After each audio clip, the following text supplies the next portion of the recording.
Good morning. My name's Tim Whiteside. I'm on the organising committee for the conference. I'm here to introduce to you Dr. Stuart Minchin, who is currently the Research Director for Earth Observation and Landscape Science with CSIRO. Stuart was introduced to me by the President of the SSI on Monday night, and she introduced him as an uber geek who gets to play with lots of cool stuff. So that's obviously what Stuart does. Previous to working at CSIRO, he was working in water quality management in Victoria, and he also, apart from liking to know what's in water, likes to play on top of water, and he's just recently sold his Elliott 7 sailing craft, which, according to the website, is an excitement machine. So I'd like to welcome Stuart.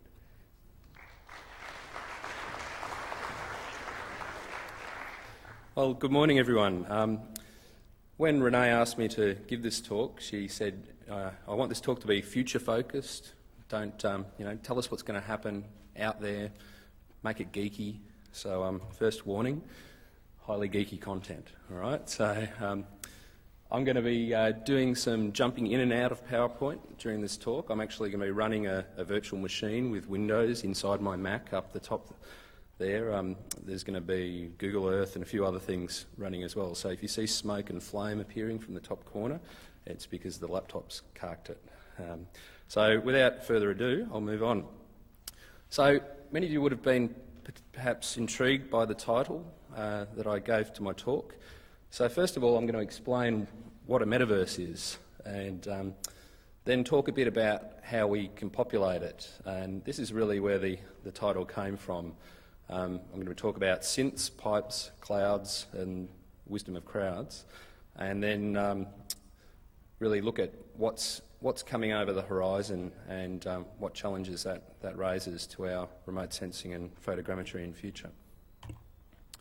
So, what the hell is a metaverse? It's really heaven for geeks, and a little quote there: "The geek shall inherit the earth." I think we're already seeing that with Bill Gates and etc. But a metaverse is effectively a virtual representation of the real world, and we started kind of moving in this direction in the gaming space, massive multiplayer gaming, Second Life, World of Warcraft. And the real component to that was that these companies developed a universe that they created, and you teleport in effectively with your avatar and play in that world. And they've been hugely popular with a certain segment of the population. But increasingly we're moving into a new phase where the virtual worlds that are created are actually the result of the real world. Tools like Croquet and Microsoft ARSPC, which is a new platform for real simulation, are really leading the way in loading in real terrain, real data, real physics for complex simulation and visualisation of things like river flows and in the real world. So things are moving very quickly in this space.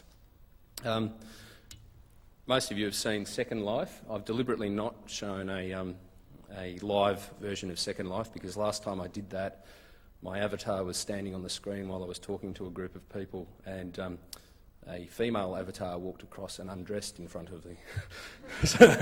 so I've stayed away from the live demonstration of Second Life. But Second Life is a classic. You would have seen this, if you haven't seen it live, you would have seen it on things like A Current Affair, where they make a big deal about it. But interestingly, there's not very real physics in here. You don't fly in real life. But it's really led the way in actually starting to develop virtual worlds. And in fact, many companies are now using this as they have islands in Second Life to showcase their product. Microsoft ARSPC, as I said, is a new platform that's really focused at loading in real terrain, fine detail, seasonality, real fluid physics into the world, and it's being marketed at the moment at the flight simulator market. They've got accurate models of the major cities around the world with their airports and accurate lighting plans so that you can actually see what the city looks like from the sky when you're flying into it, for example. But these platforms really have lots of potential for both being a platform for viewing our remote sensing information, but also delivering it in a way that people can understand. And of course there's the one that we all know and love, which is Google Earth, and I'm actually going to jump out now and just show you a couple of things that have been happening with Google Earth lately. I mean, we've had Google Earth for a couple of years now. People have started using it for all sorts of things. This is a representation that we've done at CSIRO showing water movement across southeast Australia. These blue lines are actually river flows, and the bars here are dam levels, so you can actually click on them at any particular point in time and it will bring up what the dam level was at that point in time, where it is in the time series. So it's a great platform for delivering our information and our content, and it's really revolutionised, if you like, the spatial understanding of the general public in how they're able to really, it's created a market for geospatial information that wasn't there before. But there's some really neat stuff happening with Google as a platform. You've all seen by now probably the Google Street View. If I zoom into the lab in Canberra here, Australia's been covered by Street View now. Where are we? Here we go. So this is my lab at Black Mountain in Canberra, and if I drop into one of the positions in Google Earth, and we can see 360 degrees what the view is, and there's my car parked out the front of the office, just showing I do turn up at work occasionally. So this is all really neat, but it's pretty. It's not actually all that useful. But what we're also seeing with platforms like Google Earth is not only the Street View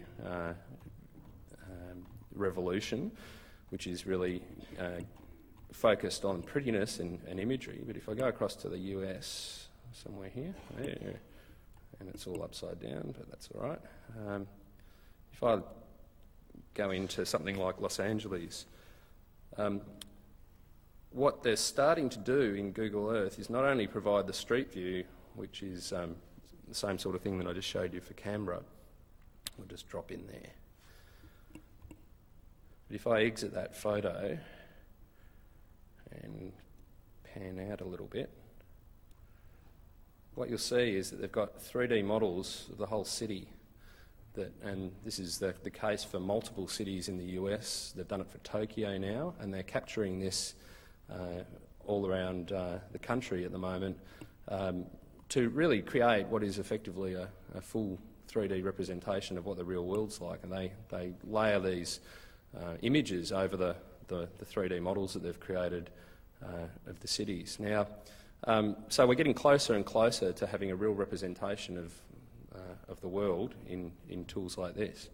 So how does, I mean, it's quite obvious in this kind of space where remote sensing helps, but how does photogrammetry help in this space?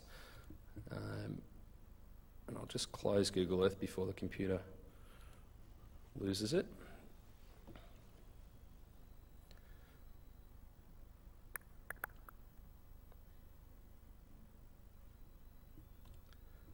So going back to my presentation, how do we populate things like this? How does the information that we've got help to generate this virtual world? So the first bit of my talk is really about synths, and I'm calling it photogrammetry for the rest of us. I've been stunned by the amount of wonderful work that I heard about yesterday, and atmospheric correction, and all the interesting mathematics that happens. I must say most of it passes over my head, but luckily there's help on the way. I don't need to know too much about it. We've just seen the Google Street View. This is the Google car that we caught driving around our lab on the day that they captured the imagery. That's what it looks like. It's just a little 360-degree webcam sitting on the top of the car, and they drive around every street and capture that imagery.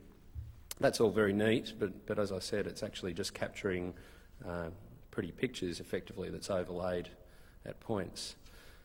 The thing about pictures, though, is that they're really quite powerful, and I want to show you this tool. This is something released by Microsoft recently called Photosynth. And what this does is actually captures 3D data from photographs. And it doesn't use any traditional process to do that. What it does is that you can load up, and you can do this now, you can take 100 photographs, say, of an object from different angles. You load it into the Photosynth engine, and Photosynth looks through it, and every one of these little pixels that you can see is a point at which it's recognised an object in that picture, but it's recognised that object in multiple pictures. And the relativity of the Photosynth knows which camera you're using, and it knows the field of view of that camera and the size of the CCD. And there are about 500 cameras currently in the Photosynth library. So if you tell it what camera you've used and you load up all your 100 photos, it will allow you to, it will effectively create a three-dimensional point cloud of an object based solely on the photographs.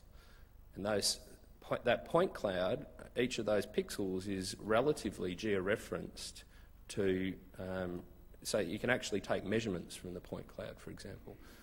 There are enough photographs from different directions. You don't actually need to know exactly where the photograph was taken from and what direction it was facing. So this is a photosynth that I'm showing of a boxer standing in his pose, and of course you can see as you zoom in lots of detail and different photos that have been taken from different angles of that boxer. But what you can see underlying it is a point cloud of his body and the room and the objects in that room, and that can be exported as a three-dimensional model into another piece of information. So here's a tool that Microsoft have created that's effectively delivering three-dimensional modelling straight out of two-dimensional photographs with no extra metadata needed, except knowing which camera you've got. So pretty impressive stuff. And it's really providing the opportunity for social networking, if you like, or people collecting this information in their own time. So Photosynth, it's pretty neat. The next step to this is a little company that I'll show you a little video of in the US called EarthMine. And some of you may have seen this, but effectively what it is it's a mix of the Photosynth and the Google Street Maps work. It's a collection technology that uses stereo cameras rather than a single camera to capture the 3D view of a city. It is then able to very accurately map each point in the point cloud, in the pixel cloud, and they're then delivering that platform, that data, as a service. So you can do a run of your city, for example, and be able to take measurements off buildings, or how tall was the tree out the front of my house. So accurate measurements. And what I'd like you to imagine when I run the little video in a sec is doing this type of thing in an instance like doing a run of the Murray River, where you're simultaneously collecting 3D modelling of the riparian vegetation either side of the stream, including the tree heights and the number of trees. You're getting fine-scale stream bank elevations because you've got that three-dimensional model being created, and also full imagery, so you can then actually, just like Street View, people could take a virtual tour of something like the Murray River. So this is all possible now with the kind of tools that are around. So just going back, I'll play this and I'll talk to it for a sec. I've deliberately not put any sound on because I don't want this to be too much of an ad. But the point is, we've got companies developing this stuff now. This stuff is going to become really cheap and really available. So you can see the car has two cameras on the top, just like the Google car, except they're separated so that they can triangulate the images that they're seeing. It drives through at full driving speed through a city or through whatever landscape you're interested in, and it creates, as well as capturing the fine detail of the imagery that you saw in Street View, it creates a three-dimensional point cloud of the objects that it's seeing. And I'll get to that in a sec. So here we go, here's a point cloud. What you can see there is trees appearing as ghostly images, the buildings, the power poles, cars, everything that it's captured through there, and each one of these little pixels or points is actually fully georeferenced. So you could take a measurement from the top of that tree to the gutter, you could measure the distance between the driveway and the front yard, and you could load all of that into a three-dimensional model. And people are starting to use this for planning purposes, capture the whole city and work out where people have put on extensions that they might not have got approval for example. But the potential for these kind of services is just huge. So that's EarthMine, and that's synths. So I'll move on from there. All right, so capturing data is one thing, but actually often not all the data is in the same place or the one place that we want it to be. We're often having to orchestrate different processes in either processing our data or creating products from our data. And traditionally we do that. We are the workflow engine. We go and get the data and we do something to it, and we produce a step along the process, and then we'll go and put it into a model and we run the model, and it's all the process of that workflow is in our head. What I want to show you now is a tool called Pipes, and there are many tools like this, many more scientific tools like Kepler and a whole range of other things that are about actually automating that workflow and orchestrating things. And I've just got an example here. This is a complex workflow that we've envisaged for forecasting water allocations as part of the work in the Water Resource Observation Network theme in our division. And what I want you to get from this is not the detail, but the fact that we're actually taking data from multiple sources, we're putting it through multiple processes. Each of these arrows is a different data flow, different authorities with different information, ultimately to turn into a tool down at the bottom that actually helps irrigators decide what their risk of not getting their water is for the year. Now there's some really neat tools, as I said, that have appeared recently, and Pipes is one of them. I'll just show you an example of Pipes. Pipes is a workflow engine which allows you to orchestrate web services. Now this has traditionally been used for things like RSS feeds at the moment. But just to have a look here, here's a pipe that I've created called Water News, where I'm looking at a number of news sites and dragging out anything that's got the word water associated with it. Now, there's not a lot of water news today because it's all financial news, as you'd probably be aware. But what we can do is we can see the result of the pipe here, but let's have a look at how it's built if we edit the source.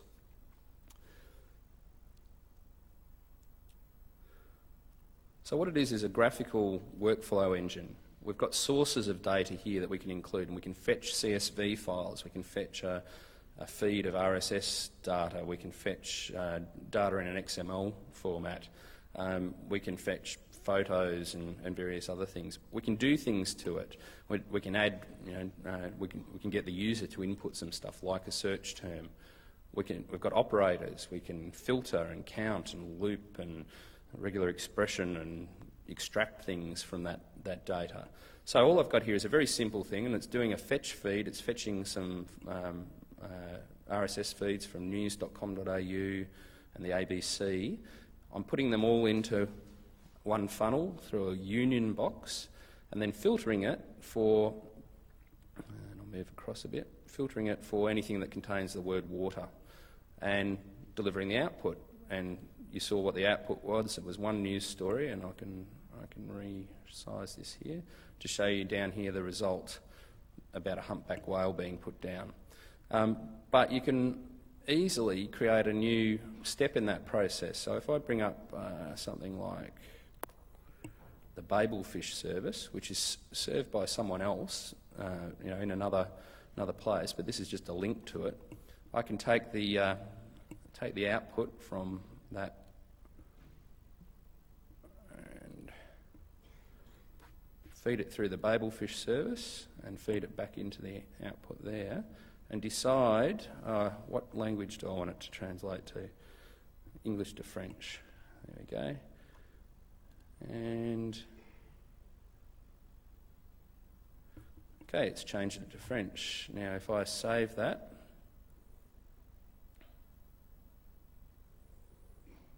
and run it. Right, we've now got a French delivery of stuff. So this has gone to a translation engine managed by someone else and fed the output of my workflow into their web service and taken the output and delivered it back into my page. So this is really has lots of possibilities in a whole range of areas. And just to show that it's not just about news, there's a good one here. This is a little pipe that translates an RSS feed into geo-RSS, so georeferences it, sticks it straight into a mapping process. So here we go, we've got all these different news items, and you can click on it in the map, or we can ask to get that as an RSS feed itself or a KML file and load it straight into Google Earth. So the orchestration of services to deliver from data through processing and into visualisation is all there on the web now in a whole set of new tools that perhaps you haven't seen before. So that's pipes. Going all right, yep. Now, that's all pretty simple stuff, right? Translation of pretty simple workflows. There's not any huge computational processes in there. But we all know that modern remote sensing is using incredible computing grunt. For those of you who had a look at our, or had a listen to the interview that I did with Renee and Paul that was loaded up as a feed on the ARPSC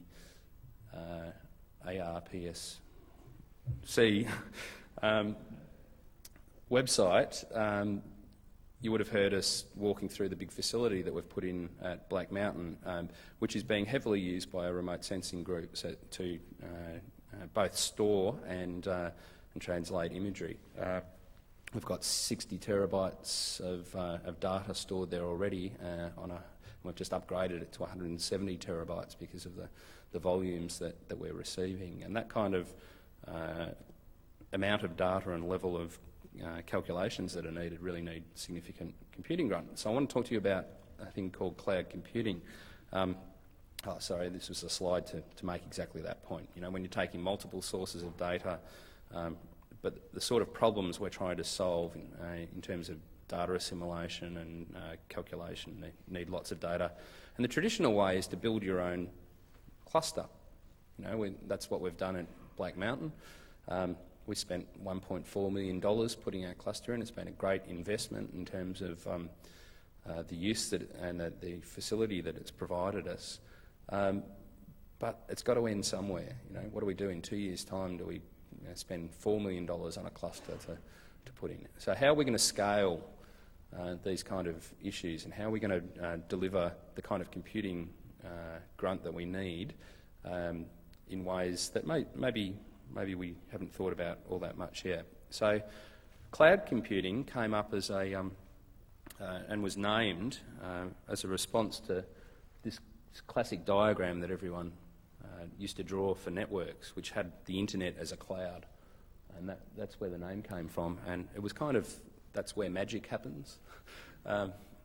And with cloud computing to an extent that's sometimes true.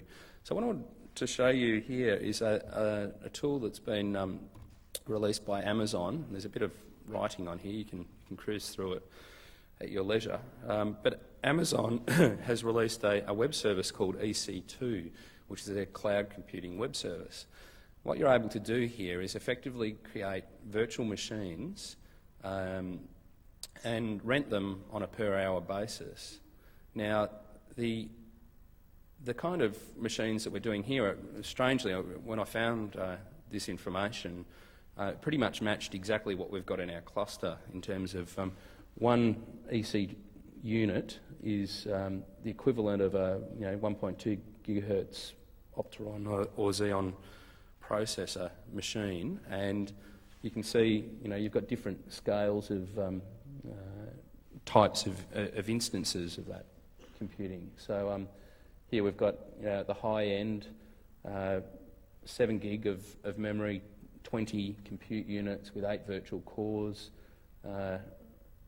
and 1.6 terabytes of storage, 64-bit platform. Now the cost for running that is 80 cents an hour. Right? You could run 100 of those for an hour, and it'll cost you $80. The point here is if we can think about how we can submit our work to these kind of commodity high-end computing services as part of our workflow, maybe we can get away without having to build the new big cluster.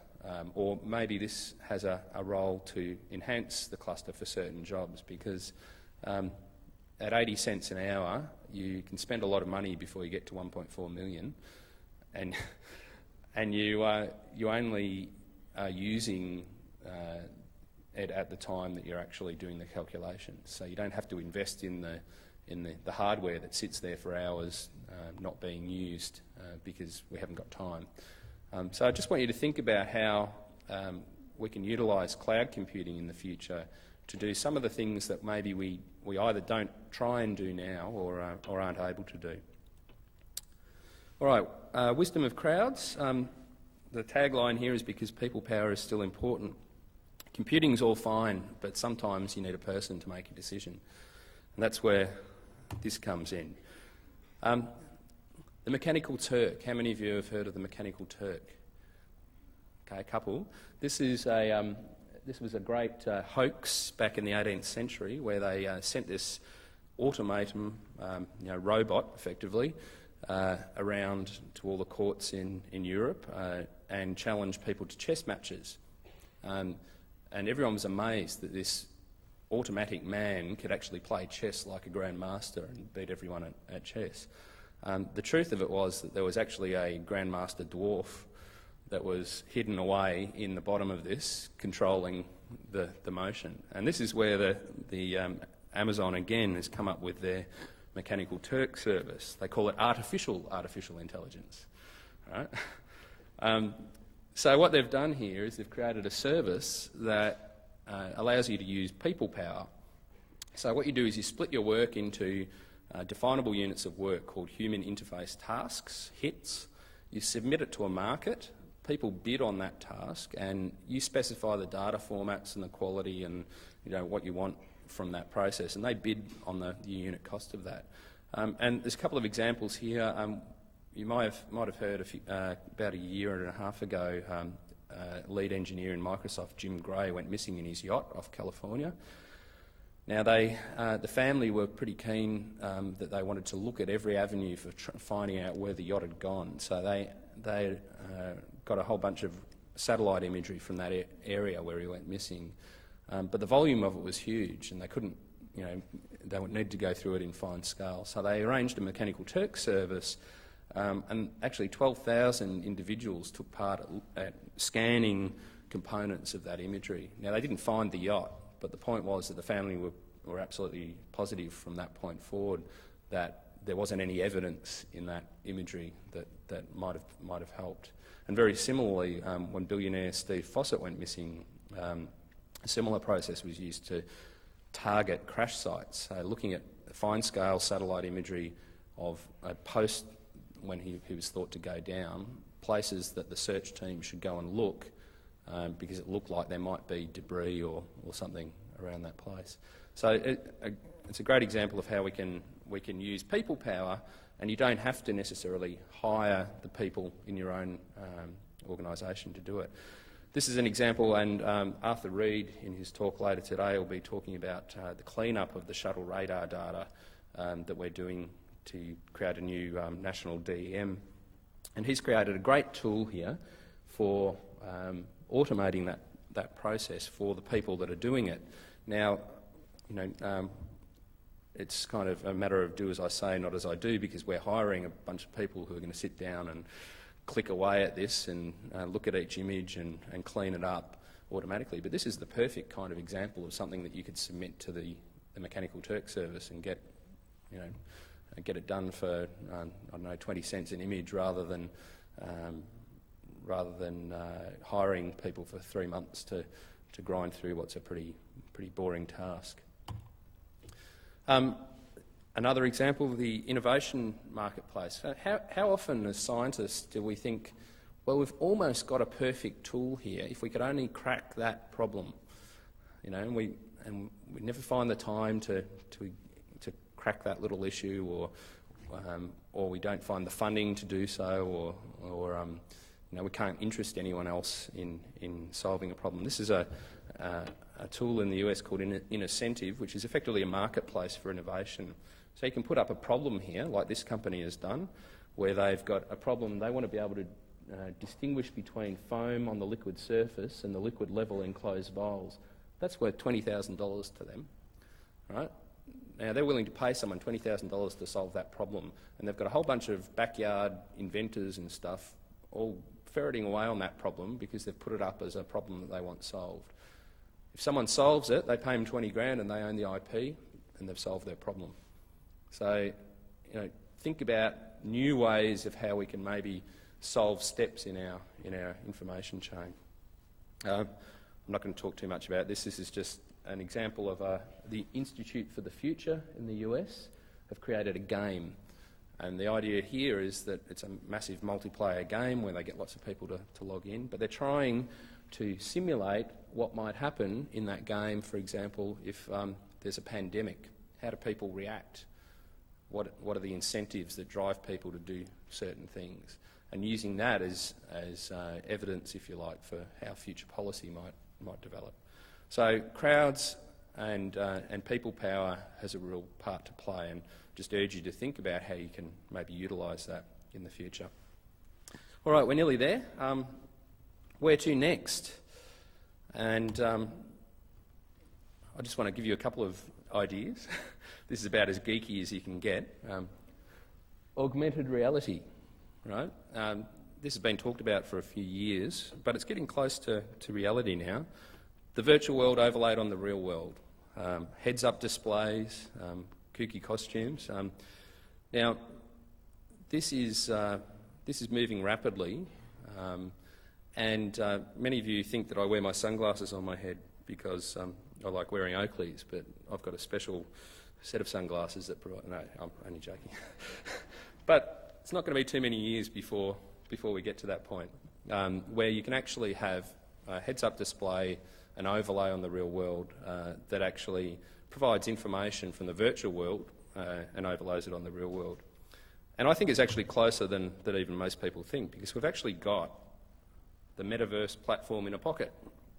And I've got one here, the iPhone. We've now got GPS on a chip. We've got the real potential being created by social networking meeting geospatial information. So there are a whole bunch of iPhone applications that I've got on this iPhone that actually take my current position, and I can see who else is nearby that wants me to know in a social networking sense.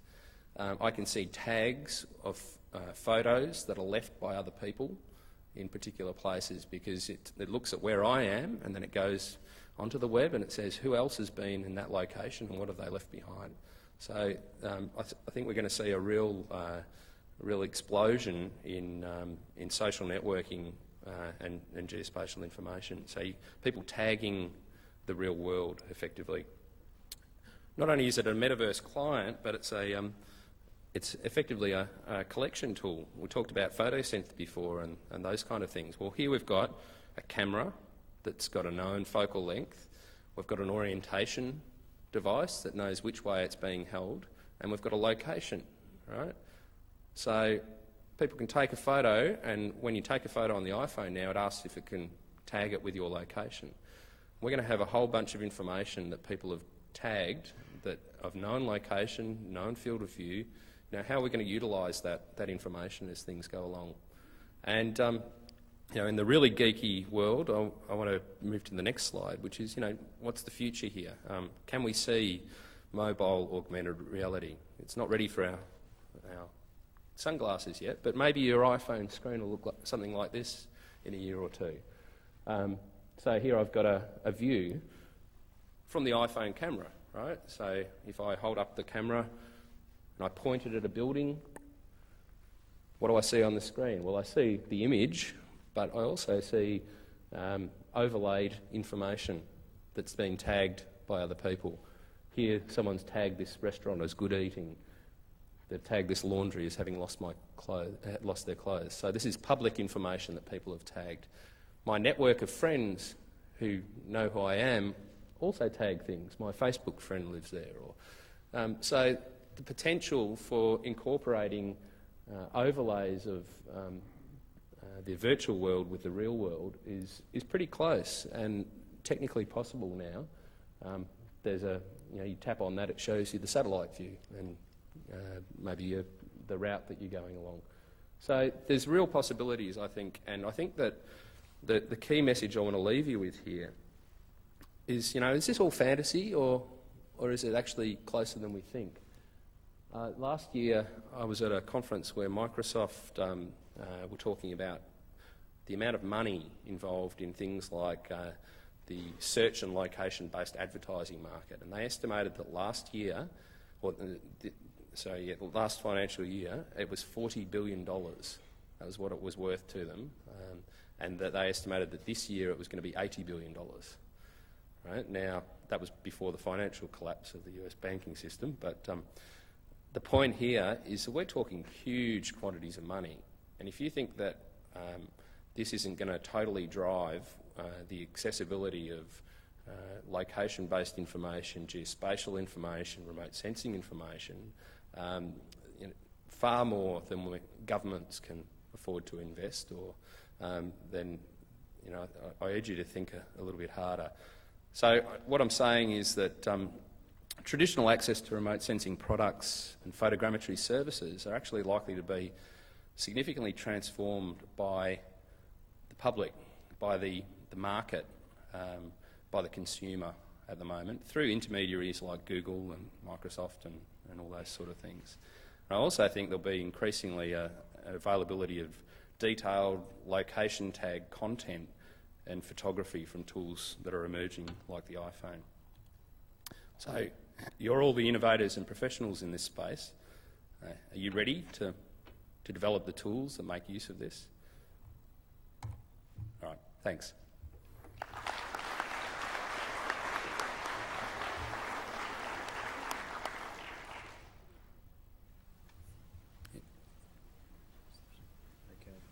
Any questions? Yes. Sorry. That's right. Thank you, Stuart. Any questions from the floor? I can't see half the people because the lights are up in the middle there.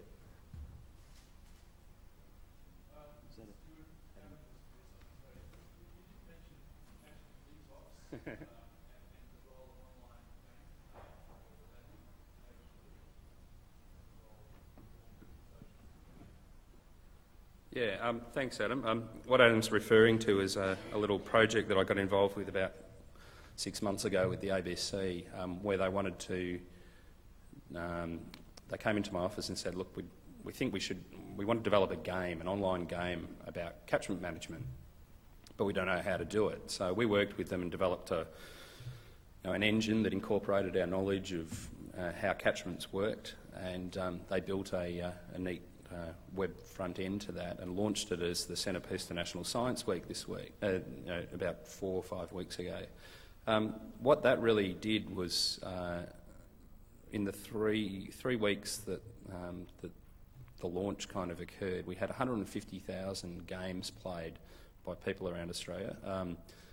So it got to a whole new audience. I mean, think of what publications you've got that get 150,000, people reading them, and not only reading them, reading the whole thing, spending at least half an hour doing it. So the point is that we've got to think about different ways of delivering our content and our knowledge, and we're actually dealing with a very different demographic in the kids today. Those kids, they're all gamers, and all they care about is fun and games. But maybe we can think about how we deliver our stuff in much more effective ways to reach that market.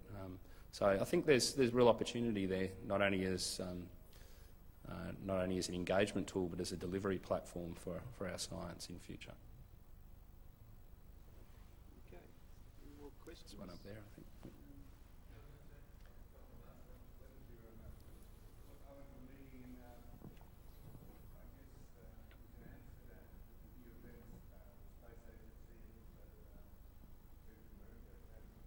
Google Earth turned up there, and they virtually told us that really they weren't interested in forecasts per se. What they want is a numerical model output. So they wanted the high density numerical model output with clouds and rainfall, and they were going to put into Google Earth, so you just move the time bar, and if you're getting married in 2 weeks, you move to the church you're going to. Yep. Move your time bar there and look out from the front of the church and see if it's raining or the clouds or what conditions are like. So there's not only sort of an active, not only do we have to do things, but I think people like Google Earth are closing in and actually taking our product. Absolutely, yeah. But the one thing that worries me about what you said a little bit is like the computing capacity. We virtually don't have enough computing capacity in this country now to process the satellite data that's available, so the 50 or 60 instruments we've got to process in real time. And the capacity on the web, I don't think can answer that question, because it's got to be done instantly within, it's got to be processed within half an hour. Yeah, look, I agree. There's always problems for which you will. There are security issues associated with certain data sets that you can't let out of your organisation for whatever reason. There are always going to be needs for internal and high-powered computing facilities, but I guess we can lower the or manage the load on those facilities if we're, for those problems that we can serve up to the cloud for computing, if we're utilising that. I guess the point of raising it here was we're all professionals and we're used to either using our own clusters or our own computers, or but I just want people to think a little bit about, well, can this problem actually be dealt with in a cheaper and easier way by throwing it up to the cloud? Because I think that's where the future will be in a lot of things, but it's definitely not going to solve every problem that we have. Okay, I'm sure you'd all like to thank me, on behalf of the organising committee, not me, Stuart, for his presentation. Thank you.